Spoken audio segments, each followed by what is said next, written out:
All right, I was sitting around thinking to myself, what traditional knife video would I like to see? And one thing that I would like to hear people talk about, and if you have a channel, I'd like to hear your take on this. What is your favorite multi-bladed traditional pattern? In my opinion, that would have to be the split back whittler. And in front of you, I have an example of that in a muslin micarta 13, a red jig bone 38, and this is a peach seed jig bone 98.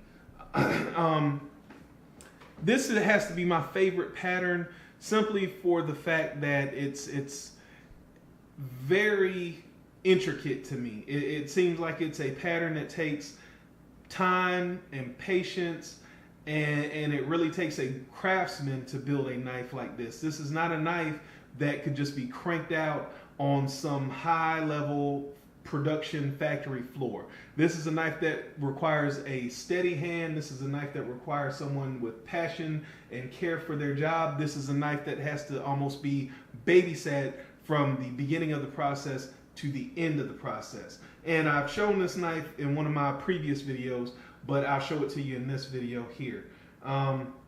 You can see, and my hands again are 4 inches from one side to the other. So you can see this knife is probably about 5 inches long. So this is not a small knife.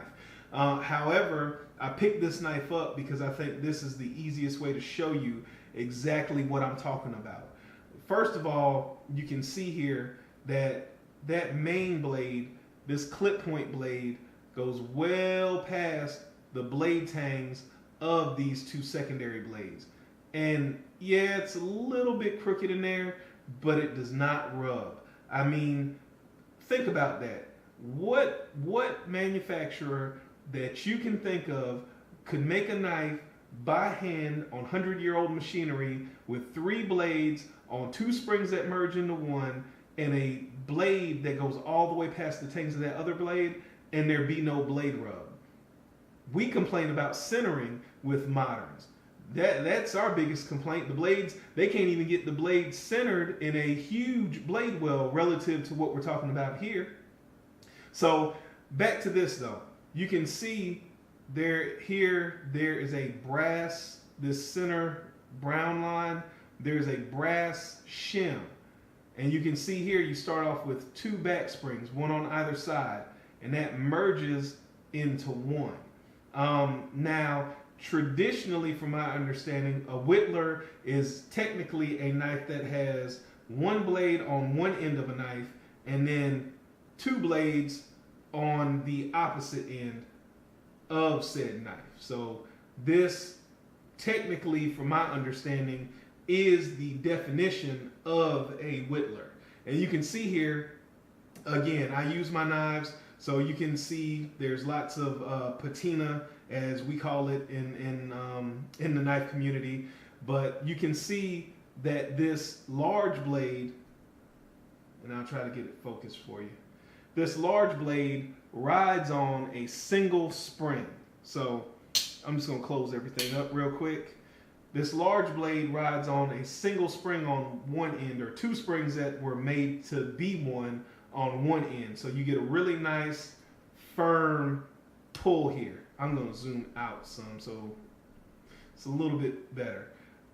Really nice firm pull here. Now usually this blade does not have a half stop. So you can see here, there is no half stop on this blade. Again, that falls right in there between those 2 tangs of the other blades. No blade rub whatsoever. And I will pull it out and show you that. Even through this patina, you would be able to see imperfection in the way the light shines on that blade. But you can't see any type of rub on that blade. See? So here you've got a sheep's foot blade, and that rides on one of these smaller springs, and these do have a half stop typically on these smaller blades. There is a half stop. So you've got the secondary blade riding on one smaller spring, and there is a half stop. And the same thing for this blade here. And this is a pin blade riding on the other spring on a half stop. And it does have a good snap. You have this knife here, which I know we all love, which is the GEC 38. Again, GEC, if you happen to see this, we want another run of 38s, and we want a run of 38 whittlers, if you could, please. Same thing. This main blade runs well past the tang of those other blades. Well past the tang of those other blades. Again, this main blade rides on one single spring at one end, if I could get that to focus. One single spring at one end, or two springs that form one spring. This blade has been used, but I think this one might have a bit of rub there, but it is a user. And on this side, you've got the same configuration. You've got a sheep's foot blade that rides on, if I can get the focus here, that rides on a single spring on this side. And then you have a pin blade that rides on the other blade on the other side. So it's the same exact thing, just in a different shaped handle. And finally here, we've got the GEC 13, which the blade is not quite as long, but the main blade is a different shape. Again, there's no half stop. There wasn't a half stop on the 38 either, if I forgot to mention that. But you have a broad sheep's foot blade here. And that also rides on two blades that converge into one. Sit very nicely in between the two blades. And then you have one pin blade on this side that rides on one of the individual springs. Again, you see that brass spacer that tapers from two blade springs down into one on the other end. And this knife is unique in the sense that even on this side, there's also a pin blade. So this knife has two different pin blades on it. And I'll open them both up. And you can see there are two different pin blades. Now, the thing that is interesting, and I think you can see that here, this is what I was talking about the other day about crinking. You can see these blades kind of go out from one another in this direction. That's to create clearance for these two blades and this main blade in this one tight blade well. And look at that. This blade well can't be any more than maybe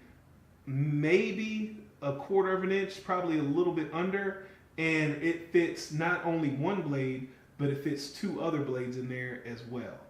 So that's why the split back whittler pattern is one of my favorites, and I think it's an amazing mechanical feat, and it's something to be appreciated in today's day and time of microwave products. I hope you found this video enjoyable.